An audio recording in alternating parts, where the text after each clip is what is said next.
Hello all, you beautiful internet people. So I've been thinking about the 2010s as a decade in horror.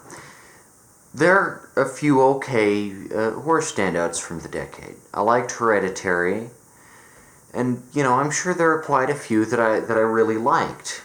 I can't remember them, but I know I liked them. I think the 2010s was a mixed up decade in that with the advent of Netflix and the growth of streaming services, most media was boiled down to shit, but there are a few uncut gems in there, so to speak.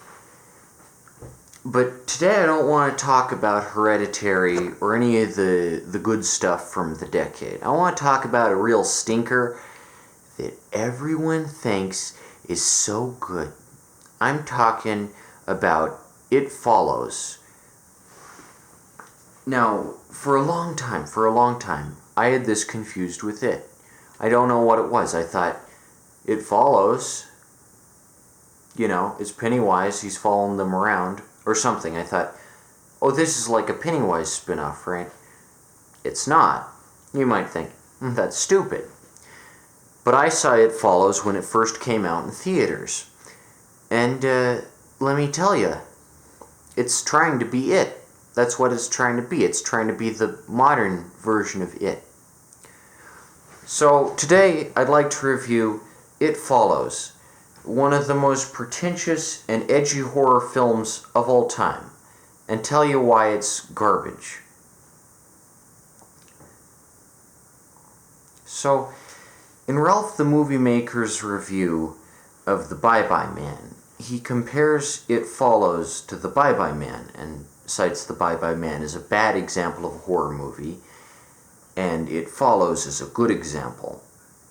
And usually, I trust Ralph on pretty much anything. He's an okay critic.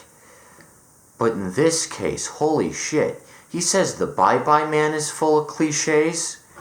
You know what It Follows does? It tries to avoid so many cliches, it's not even a horror movie. It's just a boring-ass 2 hours of watching these frickin' edgy teens mope about their existence. It's the most boring movie I've ever seen. Holy shit. They call it a horror movie. So, many people have pointed this out, is that the monster is just a metaphor for an STD. It's very obvious. So, let me compare this to It for a second. The reason Stephen King is a legend and why he deserves undying respect is because he's not an edgelord. He doesn't try to break any of the conventions of horror. He takes what was already established and improves upon it a bit. It is just a story about a scary monster clown that lives in the sewer, and as a result, it's a load of fun. I can read that shit all day and I'll be like, wow. That's some fun stuff, okay? Then you got It Follows, the cheap thing trying to capitalize on Stephen King's success, wherein there's this. Okay, so the film opens up with this,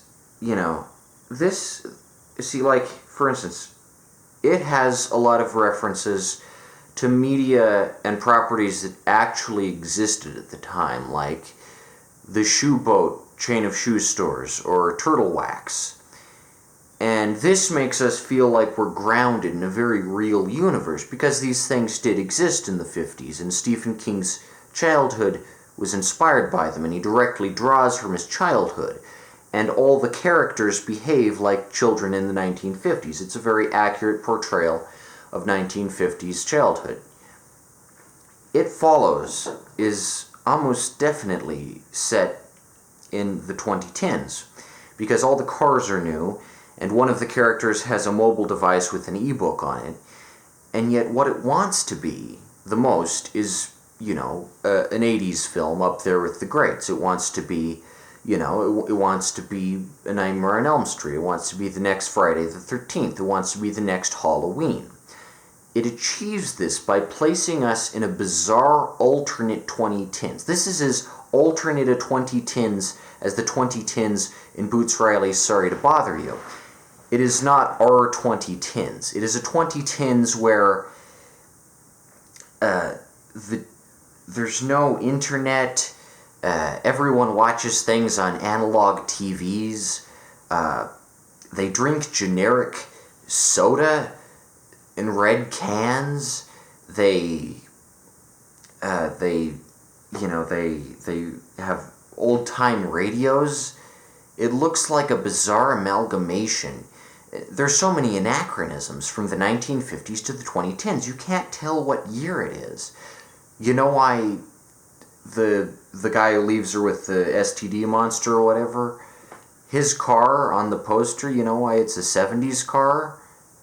Because new cars would look stupid on the poster. The old car is supposed to make you think, oh wow, this is like a retro horror film. And then you get in, you're like, oh wait, it's in the 2010s.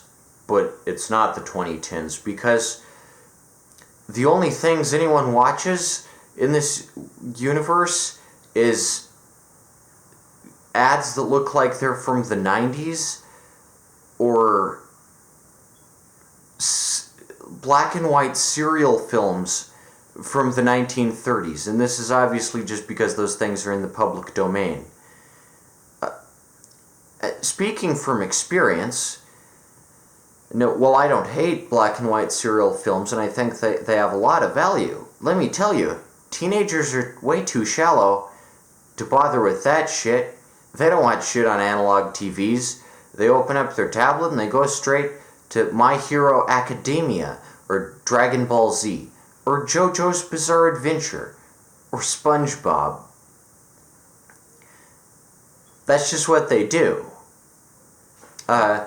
Also, you might say these characters are supposed to be hipsters or nihilists or something. They're too young to be hipsters. They're alcoholics and smokers, I guess. So another comparison to It. In It, all the characters are distinguishable and recognizable and memorable. We got Ben Hanscom. We got Eddie Casbrack. We got Bevan Marsh. We got Bill Denbrough. A motley crew of fun. And okay, so then we got, in this movie, we got some random ass teenagers, and they just go around. I don't know what any of their names are. I don't care about any of them, because all they do is sit and stand, and they're like, oh, I'm standing here, and I'm sitting here, and it's boring to watch. Another thing, rituals. In It Follows, there's something about hanging bottles and cans from the windows with string. It's never explained what this does, what it means, what any of it means, because it's all just so meta, and you wouldn't understand it. Whereas the activities performed in It, from the apocalyptic rock fight to the smoke hole to Eddie's bad break, are all, they don't just happen at random. They're all designed to develop the characters and move them forward in the story progressively towards killing Pennywise, and that's important. So then we got the aesthetic, you know. So much neon, so many synths. It's like it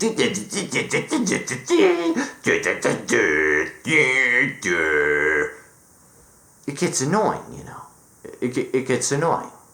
And I can understand that. If your soundtrack is entirely synths, it's not good.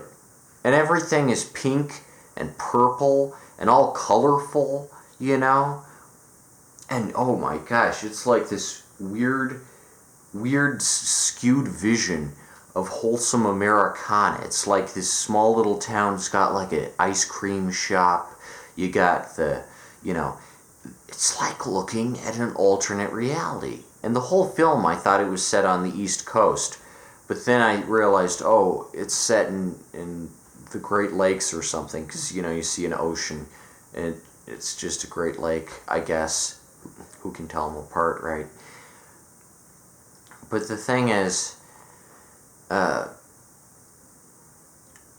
This is just a film for edgelords. And as I said, the monster is just a metaphor for STDs. So the monster makes no sense, and the monster is about as obvious as the Your Brain on Drugs commercial with the egg. It's like that. The great thing about Pennywise is he's not really a metaphor for anything. He's just a scary-ass clown. Okay, so now let's talk about the different manifestations that the creature can turn into. Okay, I'd say whereas It is a horror story first and a coming-of-age story second, It Follows is barely a horror movie and mostly just a coming-of-age story about these edgy, sophisticated teenagers with problems. They got problems. And while there is sexual activity and behavior in It, as there are in most Stephen King novels because his characters are human and have sex, it's just there for character development, and the scenes are pretty short. Whereas this, the sex is a gimmick. It's like, oh man, it's a horny monster for once. It's a monster that does something. Now, the rules of the monster aren't explained. We got, Pennywise. He has an epic backstory reaching back decades, maybe centuries. He was in the Kitchener Ironworks fire. He was in the Bradley Gang shootout. He was in old cartoons. He's in old newspapers. He pops up all over the place. He has a big long history stretching all the way back to dinosaur times. That's epic. Stephen King keeps his character a little vague, but gradually dispenses pellets of information about Pennywise's backstory, so that we, as the reader, become hungry for more and think, wow, I wonder what antics Pennywise got up to in the past, slipping right under Derry's nose. And we got the monster in It Follows. Its rules are never explained. What's it do? Who knows? Where'd it come from? Who knows? What'll happen to it eventually? Who knows? What are its limitations and strengths? Who knows? It's just a spooky monster, and it just does spooky stuff, and that's just how David Cross Mitchell, or whatever the frick his name is, sees it. Okay, another thing, right? The different manifestations. So, in the book it's implied that Pennywise is only one of several forms, and he can become literally anything, from a vampire to a mummy to a giant-ass frickin' swooping bird. The only thing consistent between all his different manifestations is orange pom-poms, but he can also become a werewolf, or really anything. He can become anything that anyone is scared of. So then we got the monster in It Follows, and the monster in It Follows is also claimed to be this great shapeshifter. When it's first introduced, the guy's like, it can turn into anyone you know, any of your friends, any of your parents, anything. But it never does that except once. Like the other times, it's very obvious. First it's an elderly woman, then it's like this urinating lady, then it's this lurch guy, then it's this frickin' corpse lady, then it's this like hideous little 12-year-old brat, then it's like this naked guy on top of the roof. It's always so obvious, but it's not like a cool monster like Pennywise becoming the giant-ass bird that like chases Mike Hanlon up the smoke pipe. It's just kind of like, oh, it's like a urinating drug addict. It's not scary. Like, it's just not. It's just a person with, like, it's freaking stupid. It sucks. And it never even, like, uses its shape-shifting powers to trick anyone, except once, like I said. Why does it never trick the main character any? Like, people will be outside the door and they'll be like, hey, it's us, open up, let us in. it would be spooky if it was the monster, but it isn't. It's just her chums, and the monster comes later. So here's the thing. The climax of the two stories, respectively, it ends with this horrible storm over Derry that's like the worst storm in Derry's recorded history, because down in the sewer system, our motley crew of friends is getting to work and they're smashing up all of Pennywise's eggs. They go for Occam's razor. They go for, what's the most reasonable solution? Pennywise is a monster. Silver bullets might hurt him. Let's make a silver bullet. It works. Pennywise reproduces. He's a giant spider creature. Let's smash all the eggs, kill all his offspring. It works. And meanwhile, the heavens open up in this giant burst, this giant flood that threatens to destroy Derry. Downtown Derry is submerged. Everything is climactic, and you can feel the intensity. The cosmos are having a battle. The turtle versus the deadlights. Everything is converging on Derry, Maine. It's important. It's big. Okay? And yeah, it follows. Low-budget schlock. They go to a swimming pool, and they rig up all this retro tech around the edges, because they're not retro enough yet, right? So then they just kind of guess at random. It doesn't even really work out the way they plan it, and like the characters in it are like highly coordinated. They all know what they're gonna do. You know, they're all chums. They all got a cool plan going on. You can be like, whoa, this is gonna get Pennywise right where it hurts, and he's gonna just get howled in pain. But the fellas in It Follows are incompetent and have no idea what they're doing, and they end up just kind of shooting random. One of them shoots the other one. Just at random, and it ends up doing nothing. No big-ass storm happens like in It. None of the characters grow, develop, learn anything. They're the same at the end as they are at the beginning. And there's just kind of, meta, real edgy horror that you can get, oh, it doesn't mean anything. I just made a movie for shits and giggles. None of it means anything. Draw your own meaning. It's boring. Okay, so the thing is, like I said, in It, they apply Occam's razor and go with the most reasonable solution. Giant murder clown, let's just go with the most reasonable solution, which is, let's go right for the source. Go down the sewers, hunt the thing down, kill it. Easy, right? And in It Follows, they go with this elaborate-ass Home Alone-style booby trap. And that's what the protagonist does in Nightmare on Elm Street. But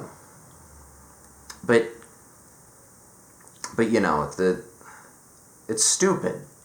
Okay, so we see that the thing can be shot if you aim correctly, which somehow none of these fellas know how to do, but it can be shot.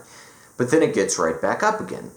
So rather than this elaborate plot where you lure it into the swimming pool and try to electrocute it, which you don't even know if that'll work, why not just pick up some of the retro tech you've got laying around? A typewriter weighs about, 100, 50 pounds at least, and just hurl it at the thing. And then you could pick up an iron, just wham it down, the thing would get squished. You could pick up the TV, plonk, pretty easy, right? None of these geniuses think to do that. It's very weird, like you rig up this, or you don't even need retro tech, just go to a weight store, just buy a bunch of weights, and just throw them at the thing. In one scene, the character hits it with, like, a lawn chair, and, of course, that doesn't hurt the monster, but, there's gotta be some weight that can, kill it. For instance, what about a car? In a lot of the scenes, this character just has, they're in the car, and it is following them, which means it is,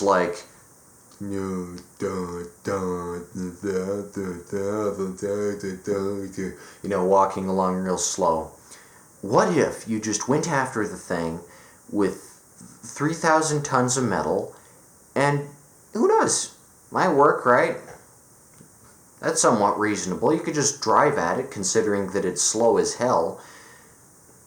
And I mean, it's shown that it can't teleport. It just kind of invisibly plods around everywhere. It can't teleport. Like if you drive to 3,000 miles away, it'll take all that time just walking towards you. And then you could just drive 3,000 miles again or whatever. Become a transient or something. Or you could just try to kill it in a practical way. Not like let's electrocute it, but just throw something at it, throw a knife at it. Who knows? Try things. That's what the gang in It does, but the gang in It Follows doesn't do that because they're too moody. They're too edgy. Okay, one of them has this little mobile device. It's got an ebook on it, and she's reading The Idiot by Fyodor Dostoevsky. She's not looking at Bo Burnham. Bo Burnham isn't a philosopher.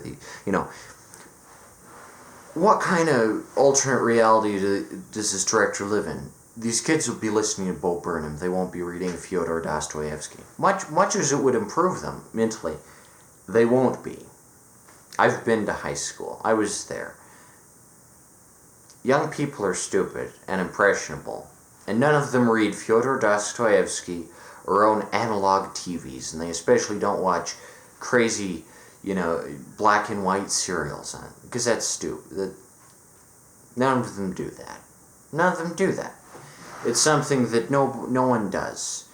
Even in Detroit, which, not to mention, Derry is like a cool city because it's made up out of Stephen King's imagination. It's full of history and racism and stuff, and it's in Maine, and it's Canadian kinda. It's got all kinds of influences from all kinds of stuff. It's got the tramp chair.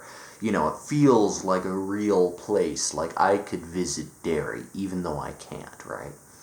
These guys just live in this weird-ass slum that looks like it came right out of the 1980s. And it's when I was a kid, we were told not to go into the slum. The same with me. Does gentrification exist in this alternate reality? Detroit is just a hell. And everyone watches shit on analog TVs for some reason.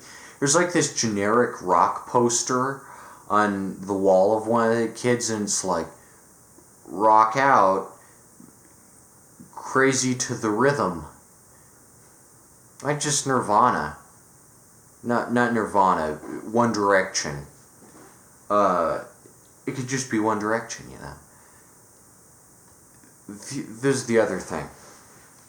If you want your movie to be an 80s inspired type movie, because this movie tries too hard to have an original concept, and that's ultimately what dooms it to being a piece of shit, because it's trying so hard to push back against everything. If you want your movie to be an homage to 80s movies, just set it in the 80s. Just set it in the 80s. Also, there's no adults in this movie. Their parents, they just, sneak out for, an entire day, and their parents don't even exist. There's a teacher in one scene, and then that's it, and no adults are ever mentioned ever again, and they're just okay with, hopping around, let's set up the safe house here, let's string some bottles from the walls, who gives a shit about, let's not tell our parents where we are or anything. But the police exist? And, the police... One of the kids dies, and, the police don't just go there and they're here's another corpse involved in, this... The police are oblivious, of course.